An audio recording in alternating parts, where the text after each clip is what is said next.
Morning. It is a Sunday morning. It's early and I wanted to start up here. We're going to be in a couple different places in the garden today. In a recent video, we took apart our Greenstalk to take out things that were larger. Now I do want to clarify that's not required. You can continue to keep these in your Greenstalk. However, I wanted to plant different things in my Greenstalk throughout the year. I'm going to leave the herbs. I said I was going to leave the onions, but I'm going to remove them real quick and go put them in the raised beds because our couple that we had planted directly into the raised beds that were smaller, the smaller baby ones that we did in an earlier video, not all of them kept. In fact, the shallots didn't, so I want to replant those. So what I'm going to do is I'm going to really quickly take all the onions out of the Greenstalk.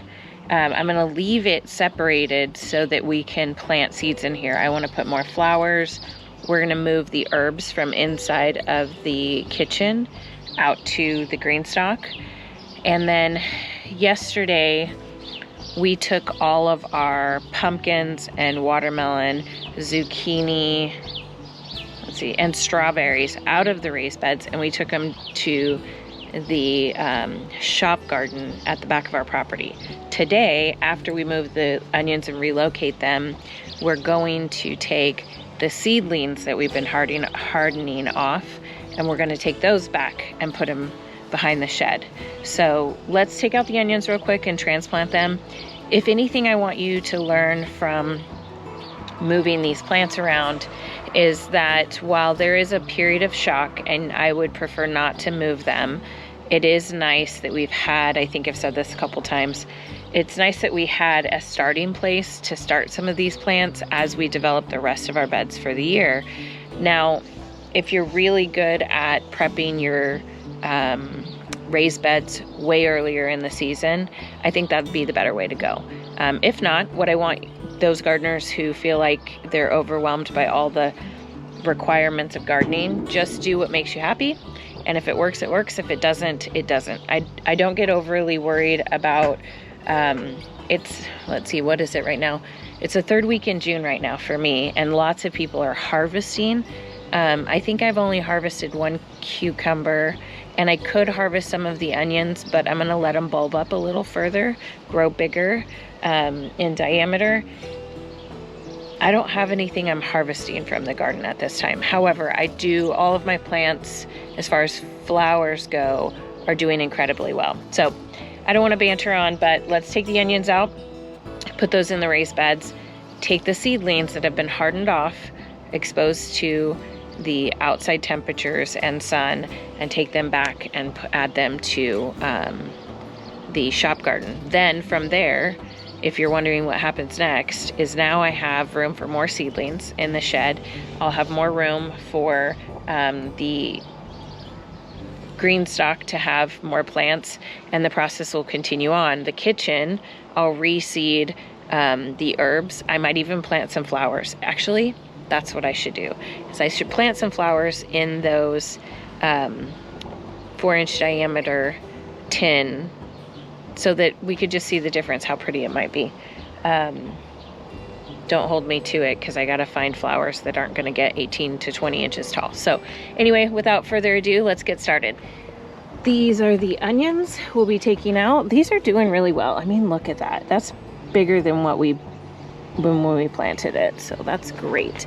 This one's a little smaller, a little bigger. This one's not too bad. You can kind of see this one's doing excellent. So we're gonna grab these out and we're gonna put these in the raised beds and they can continue to grow. Okay, this is what it looks like. Let's take them down to the raised beds. I'm pretty proud of these, actually. These were like less than pencil thick when we put them in. Now, if you recall, this is an update here on the onions we moved that had basically sprouted themselves from either a previous planting or seeding themselves. And this is what you're looking for. A bulb that looks somewhat like that.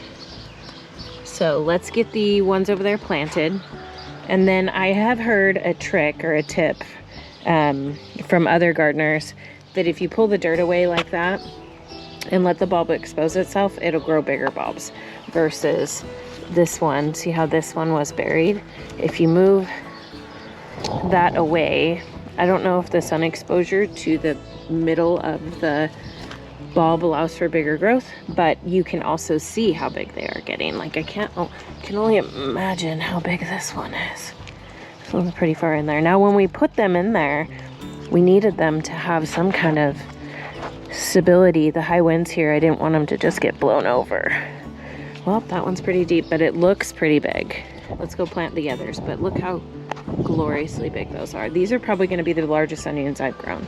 So, super excited. I've already trenched. We planted onions here. None of them took. These shallots didn't take. This is the lone soldier right here.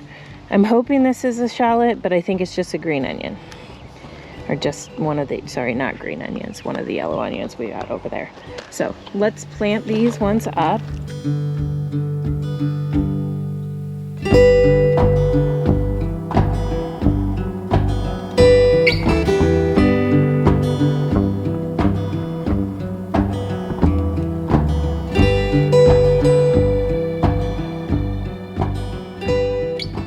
Like the other bed, we've got some sporadic growth from what we planted. So there's one, there's one, there's one. So 3 out of, gosh, like 30. And the cool thing about bunching onions is they're not super expensive. You can, in fact, start bunching onions from seed and then pull them apart like I showed you guys how to do pretty easily.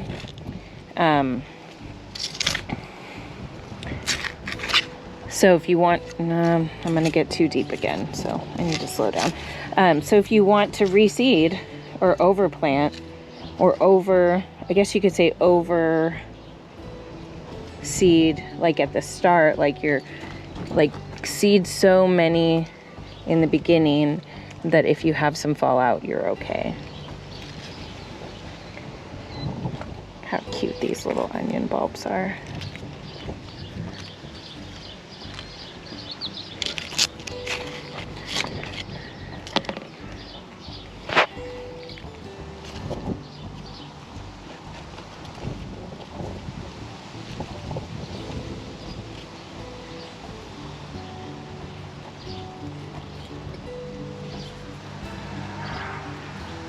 I feel like a couple of these are a little deep, so we're gonna pull them up a little bit. I also like this location for the onions because Baby Joe likes to pull things out of the Greenstalk planter, like pick the little flowers or pull the little onion pieces out, and so they'll definitely be safer here away from his reach. This would be ideal for planting it. Do you see how this neck is like kind of broken? As they develop here, that'll harden and firm up and this will go back up. Now you could trim, let's just do that. You could trim this off because honestly, this isn't feeding the plant here on the ends, and anything you can do to get the plant to not lean over will help it continue to grow. If these onions go to seed, then we just take the seed heads off also, which you guys have seen me do that. So that is it for moving the onions. Let's go grab our seedlings from the shop and go put them in the shop, sorry, from the shed and put them in the shop garden. Okay, there are the onions. I think they're gonna do really good here. We've got this one and one over there, but this was a fail on getting those to grow, but that's okay. Like I said, these are doing great, and soon these ones will be looking much the same. So let's go to the garden shed.